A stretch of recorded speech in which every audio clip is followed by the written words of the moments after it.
In today's video, I want to talk about, I know it's been like 4 days, but let's take like a small break before I start talking about what the video is about. But yeah, I just want to take like a small break for a second and come back with some pretty good content. We're getting an update Wednesday, so I'll be able to talk about that Wednesday. Hopefully the Monday or Tuesday dev stream reveals something. But in this video today, I want to talk about, is there a reason to be aggressive in Brawlhalla? Now, if you've been with Brawlhalla for a few years, you know that Brawlhalla simply is not what it used to be. If you look at even Prime Sandstorm going for 0 to deaths or something, even though we have some crazy esports moments every now and then, the majority of the game is just either parrying or just waiting. You can't really be aggressive in Brawlhalla to be successful in Brawlhalla. If there's like a extremely high skill gap in Brawlhalla, you can be aggressive. So let's say you're a diamond and you're fighting anything that is plat or below, or it's fighting against a low diamond. In some situations, yes, you can be aggressive. But as the skill gap gets higher, at some point you have to simply start relying on the reads or mistakes of your opponent more than actually trying to be the aggressor in a lot of situations. And due to this, weapons like bow and spear get to run really rampant in the meta, since it's really good at controlling the map. If you're playing with a platform, that instantly gives a spear player another option against you, since you have triple D-light. You can punish from D-light on the platform with D-lights. There's just so many things you can do with platforms that help out spear, but not like any other weapon in the whole entire game. It has a lot of good combos. And then bow is just the movement king when it comes to punishing. It's just like so insane the things you can get away with on those two weapons, which is why of course Kaya was the BCX winner for a reason.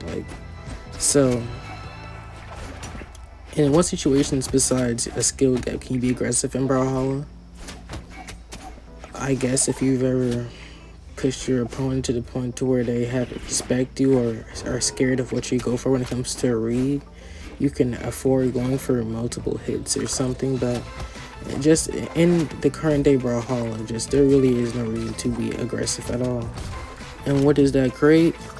Well, it creates 8-hour ranked matches, extremely long games of extremely long tournament games where people just stand there and go for item throws. And it just creates a situation to where people will either get bored of watching tournaments or just not want to play. But at the same time, if we created a simply purely aggressive type of Brawlhalla format, I feel like some people wouldn't find that enjoyable either. But I feel like the overall majority would love like a more aggressive type of game. I feel like the only real way you can make Brawlhalla more aggressive is to change the mechanics of the game completely. For example, you have a dodge in this game. If you lose Happy feet, one more combo. That ain't Falco. That ain't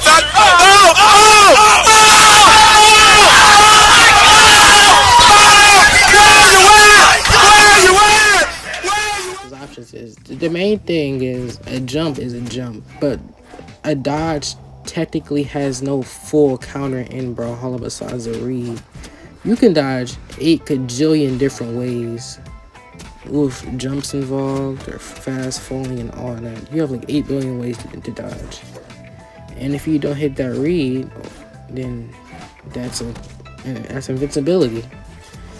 And you know how in Smash there's a way to counter everything, like a shield can be countered by a grab and whatnot. There's no real way to counter a dodge besides a read. And like I said, if you lose that dodge, you lose the interaction completely, since the dodge is basically the only saving grace you have to avoid attacks. I mean, you have jumps and everything, but you can get hit when you jump. You can get hit when you fast fall. You can get hit when you do anything besides dodging. And I mean, chase dodges were a good change, but I feel like even though chase dodges were added in the game and dash were added in the game for the intent of creating a more aggressive type of playstyle, it basically just helped when it came to running away more than anything. I mean, I rarely see people actually follow up on chase dodges like after like they get elimination. So I really just don't know how to feel about those mechanics and how they were trying to add it to try to increase that aggressive type of gameplay. I feel like if we had a more aggressive type of game, like if we had like some, I mean, I don't want something as wacky as multiverses, but also at the same time, I feel like to be successful in Brawlhalla, you basically have to are limited to specific weapons at a certain skill gap. Because I mean, there's not people winning BCX with Lance for a reason. There's people winning BCX with blasters, battle boots, gauntlets, like all these other weapons, but like certain weapons just don't win for a reason.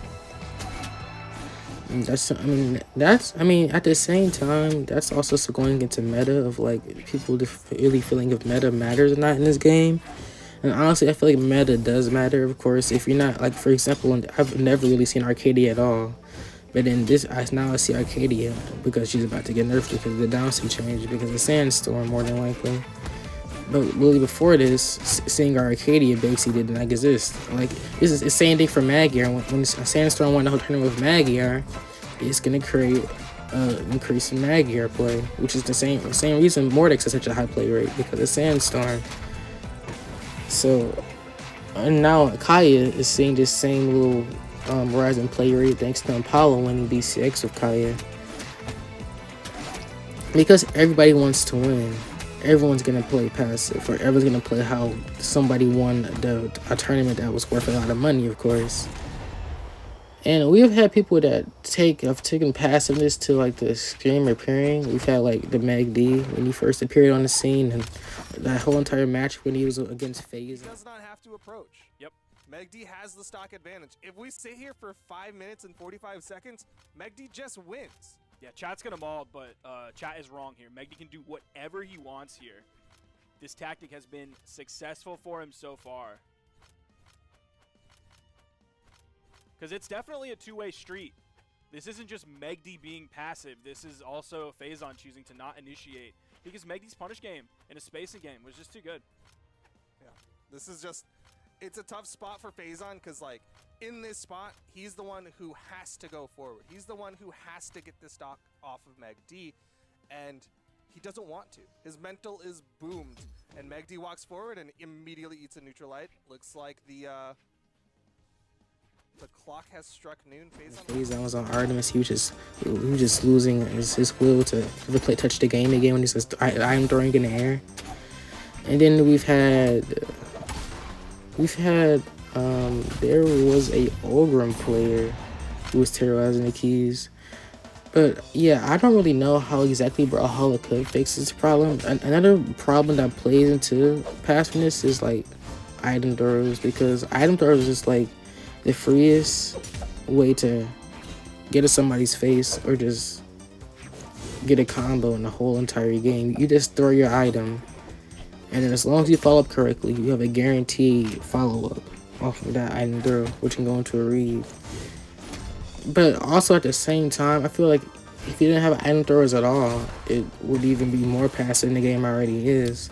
Because item throwers, like I said, is the only free interaction you can do that puts you in no bad spot besides you losing your weapon.